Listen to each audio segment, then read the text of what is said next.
Ever wondered why Trump shut down USAID, the agency once seen as the face of American aid around the world? What if I told you it wasn't just budget cuts, but a total shift in global strategy? Enter Palantir Technologies, a shadowy data giant now influencing protests, shaping public opinion, and predicting social uprisings before they even happen. It's not fiction, it's happening in real time. Forget boots on the ground.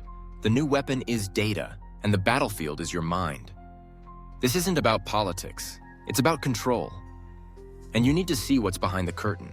The era of USAID has ended, and Palantir has assumed the role of the invisible director of global transformation. The historic decision Trump made at the beginning of his presidency to suspend the United States Agency for International Development, USAID, has gone unnoticed by those who haven't looked deeply enough into the political backdrop. This shutdown was framed not only as a step toward stabilizing the U.S. budget and eliminating unnecessary spending, but also as a complete shift in both domestic and foreign policy. A reset toward traditional values in sovereign politics, in which this notoriously Democrat-controlled agency had played a significant role. However, the real story behind USAID's closure is hidden in something far larger. The agency had done its job to the fullest, and it was time to transition to more sophisticated methods of global influence, where Palantir Technologies stepped onto the stage in place of USAID. For decades, USAID was a lever of American influence worldwide. It publicly funded democratic processes and promoted civil activity, developing societies in line with Western values. In reality, however, its operations were about recruiting and funding a Western civil service sector through NGOs that promoted gender ideologies, feminism, LGBT agendas, and other anti-state, anti-nationalist programs. It also worked to undermine sovereignty, ultimately leading to instability and the overthrow of disobedient governments around the world. This strategy worked for a long time, but in the age of digital media, its effectiveness has significantly declined. Governments targeted by such operations have found it easier to trace money flows to foreign influence, leading to a loss of credibility for the entire NGO sector in many countries. What was once presented as a harmless association aiding civil society development has become the core enemy of every sovereign state. At the same time, a new need has emerged. Instead of classic field operations, a model is needed to manage protests, social crises, and media narratives without physical presence or leaving any trace. Palantir Technologies is exactly that, the future of global influence. Unlike USAID, which operated through grants and direct NGO funding, Palantir uses advanced data analytics to predict or shape policy processes in real time.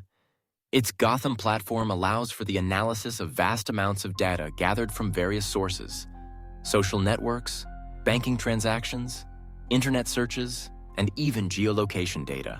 In addition to all this, Palantir can identify potential activists, track their public communications, and since it's been used in military and intelligence circles such as the CIA, MI6, and NATO, it almost certainly has access to private communications as well. Analyze social media trends, and precisely predict which groups are most vulnerable to mobilization. Unlike the old model of finding willing traitors who would sell out their country, Palantir can identify individuals who don't need to be traitors, those who are loyal to their nations but, through specific algorithms, become targets whose behavior can be predicted and steered. Palantir's algorithms, like a perfectly programmed mechanism, deliver information directly to target groups with surgical precision, using personalized digital campaigns that make you feel you've reached some kind of truth. These advanced systems analyze social networks, search habits, media consumption, and user behaviors to build detailed personal profiles. They know who you are, what you think, what you're sensitive to, and what will most affect you. Every post, every message, every video on your Facebook feed is not random. It is carefully designed to provoke exactly the reaction needed to become part of a predefined narrative. And this is not fiction, conspiracy theory, or science fiction. It is precisely what we witness happening every day. Anyone who has ever casually mentioned something only to see related ads seconds later knows this. Now imagine this isn't just advertising software, but a perfect military-grade weapon. Through a network of bots, automated commands, and entire digital core disguised as ordinary people, Palantir can simulate the organic spread of political messages. We're already seeing the daily use of similar software in current protests and blockades, though not yet with the full capabilities described here. No need to mobilize tens of thousands physically. Just a few coordinated hashtags, spontaneous posts, and fake news are enough to turn mild discontent into a nationwide revolt. The public will believe the uprising comes from the people, when in fact it originates from servers, digital hubs, and bloodless algorithms of social control. Users will confidently claim they've formed their own opinions, unaware those thoughts were predicted, shaped, and exploited for goals far beyond their understanding. What's most absurd is that these attitudes, which seem so individual today, are impossible to define or protect. Yet the influence of networks and societies ensures their persistence, even without understanding the end goal. Moreover, Palantir allows for financial tracking, mapping funding networks, and identifying threats to the global American agenda.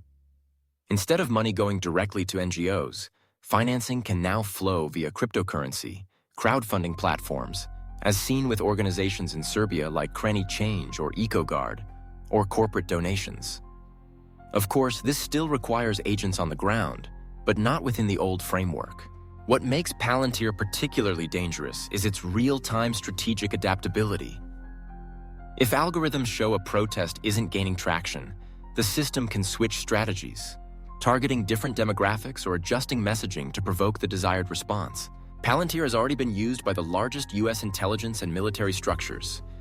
The Pentagon uses it for battlefield data analysis, the CIA for intelligence operations, the FBI for predictive policing. In the civilian sector, companies like Morgan Stanley and JP Morgan Chase use it to assess financial risk. This model is faster, more efficient, and cheaper than the classical methods used by USAID. Trump, as a businessman, understood this approach perfectly. He had no interest in long-term political projects draining the U.S. budget, but favored methods that produced results with minimal investment. Shutting down USAID was no accident. It was a smokescreen, a preparation for a new form of global influence, where classical diplomacy and political activism give way to crisis forecasting and management through advanced technology. Unlike traditional methods, Palantir acts as a perfect secret agent, leaving no traces, no documents, intelligent and elusive, like a digital ghost. The world is entering an era where data is the new weapon, and those who control it control the fate of nations. Palantir is already here, and its role is only beginning to be revealed. USAID was the visible sign of American presence. Palantir will be the ghost in the machine, the invisible hand shaping the world according to the will of its rulers. If this video opened your eyes, even just a little, hit that like button, share it with someone who needs to hear this, and follow for more deep dives into the hidden forces shaping our world.